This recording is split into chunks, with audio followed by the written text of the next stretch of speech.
దారుణంగా ఇబ్బంది పెడతా ఉన్నారు. ఒకటి కాదు రెండు కాదు, ఇవాళ కరెంటు అర్ధరాత్రి వస్తుంది. మరి మొత్తం కుటుంబాన్ని ఇడిచిపెట్టాలి, ఇంటికాడ వైఫ్ ని పిల్లల్ని అందరినీ వదిలిపెట్టాలి. వాళ్ళు ఎట్లుంటారో అని రందో పక్కన, మరి అక్కడికి పోతేనేమో పామో తేలో ఉడుతుందనే బెంగ ఇంకో పక్కన. మరి ఇంత పెద్ద పెద్ద మనుషులు వచ్చిందే, ఇయ్యరాదా కరెంటు?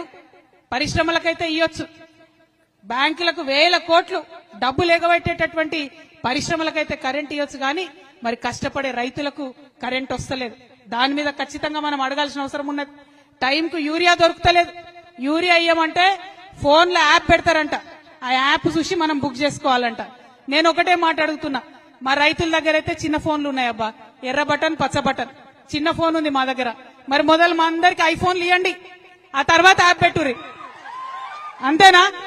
అందరికి ఐఫోన్లు ఇవ్వండి, ఆ తర్వాత యాప్ పెట్టుంది. పెడితే మేము కూడా నేర్చుకుంటాం కదా, అదేం బ్రహ్మ విద్య కాదు.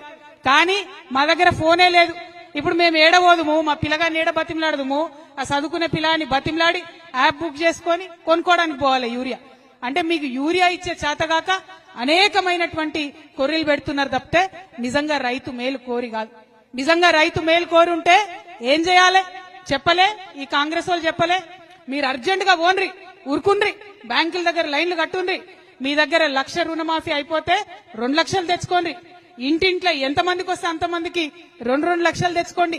మేము ఎక్కుతానే సోనియమ్మ పుట్టినరోజు నాడు మొత్తం రుణమాఫీ చేస్తామని చెప్పారు. అంటే పాపం చాలా మంది ఒక్కొక్క ఇంట్లో 2, 3 పోయి డబ్బులు తెచ్చుకున్నారు. కానీ ఆ 2 లక్షల రుణమాఫీ అనేది జరగనే లేదు. ముఖ్యమంత్రి గారు మొన్న చెప్తా ఉన్నారు, అందరికీ 2 లక్షల రుణమాఫీ చేసినాం. మేము ఆనాడే ఛాలెంజ్ చేసినాం, ఈ రాష్ట్రంలో 40 లక్షల మందికి 40 లక్షల మంది రైతులకు రుణమాఫీ చేస్తాం 40,000 కోట్లు అని కాంగ్రెస్ పార్టీ హామీ ఇచ్చింది. ఇవాళ రుణమాఫీ చేసింది కేవలం 25 లక్షల మంది రైతులకు మాత్రమే. అంటే ఇంకా 15 లక్షల మంది రైతులకు రుణమాఫీ జరగలేదు. ఇవి గణాంకాలు చెప్తున్నాయి, లెక్కలు చెప్తున్నాయి. మీరు బుకాయించినా కూడా నమ్మరు ప్రజలు, ఎందుకంటే అనుభవిస్తున్నారు. కొంతమందికి 50,000 ఉన్నోళ్ళకు కూడా రుణమాఫీ కాలే, కొంతమందికి 1,50,000 ఉన్నోళ్ళకు కూడా రుణమాఫీ కాలే. రుణమాఫీ అందరికీ చేయాలని చెప్పి ఈ ప్రభుత్వాన్ని నేను డిమాండ్ చేస్తా ఉన్నా. అదేవిధంగా రైతు భరోసా ఎట్లయిపోయిందంటే ఎన్నికల కోసం ఇచ్చే గిఫ్ట్ లెక్క అయిపోయింది.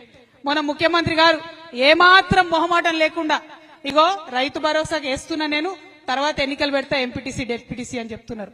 అంటే కేవలం ఎన్నికలప్పుడే రైతు గుర్తొస్తుండే తప్పితే మిగతా టైంలో గుర్తొస్తలేరు.